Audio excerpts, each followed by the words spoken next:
Bismillahirrahmanirrahim. Assalamualaikum warahmatullahi wabarakatuh. Di sini kami akan menjelaskan mengenai tugas praktikum UTS tentang link list sirkular. Oke, sebelum kepada materinya, kami ingin memperkenalkan diri terlebih dahulu.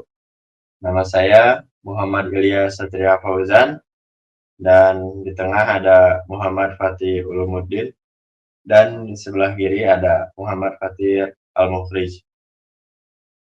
Oke, sebelum ke programnya, berikut adalah definisi dari linked list. Linked list adalah salah satu bentuk struktur data berisi kumpulan data atau node yang tersusun secara sekuensial, saling sambung menyambung, dinamis dan terbatas. Linked list sirkular adalah struktur data di mana setiap elemen memiliki pointer ke elemen berikutnya dalam daftar, dan elemen terakhir menunjukkan kembali ke elemen pertama membentuk sebuah lingkaran. Lalu berikutnya adalah pengertian dari pointer. Pointer adalah variabel khusus dalam pemrograman yang menyimpan alamat memori dari suatu nilai atau objek. Dalam konteks program linked list, node merujuk pada unit dasar penyusun dari struktur data linked list.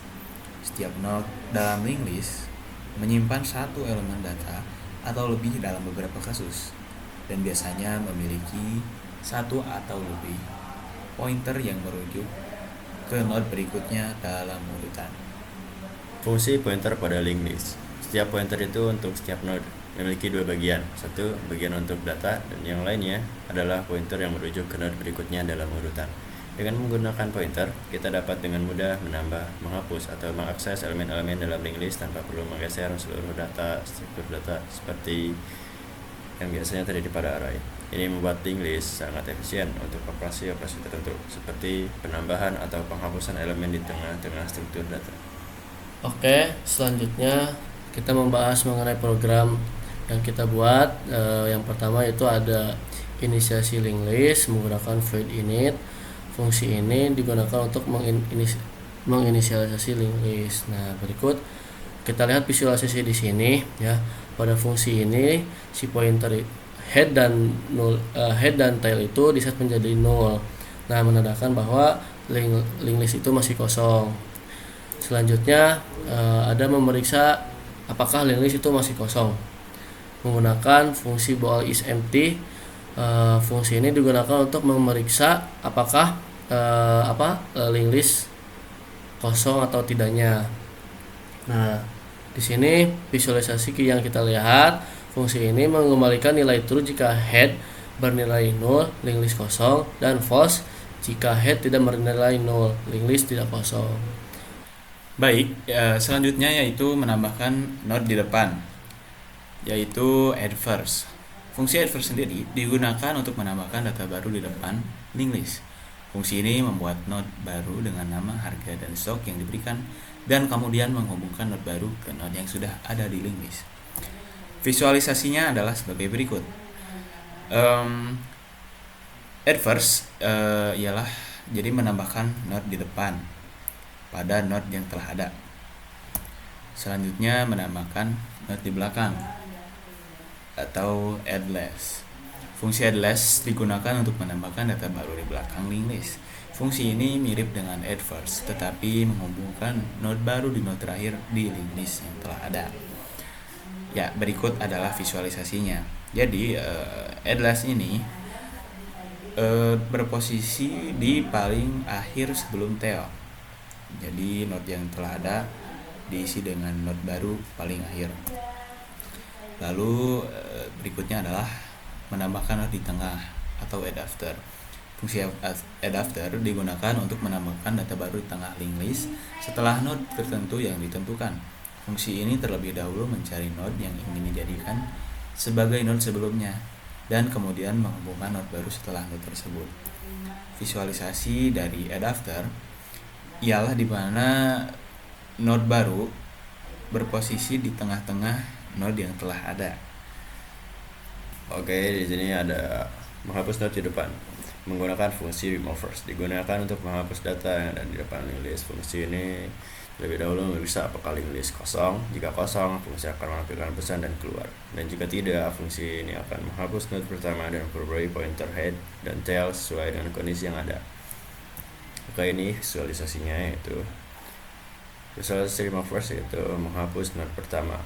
Sebelumnya ada node 1 dan setelahnya node pertama akan dihapus. Oke, yang kedua ada fungsi remove last, itu digunakan untuk menghapus data yang di belakang link list. Fungsi ini mirip dengan removers, tapi mencari node terakhir dan kemudian menghapusnya. Ini dia visualisasinya. Sebelumnya ada node 4 dan setelahnya kita menghapus node terakhir, yaitu node 4. Oke, ini ada menghapus node di tengah dengan menggunakan fungsi remove after, digunakan untuk menghapus data di tengah link list setelah node tertentu yang ditentukan. Fungsi ini terlebih dahulu mencari node yang ingin dijadikan sebagai node sebelumnya dan kemudian menghapus node setelahnya. Pada contoh visualisasi ini adalah node 3 yang dihapus dan tidak ada node 3-nya.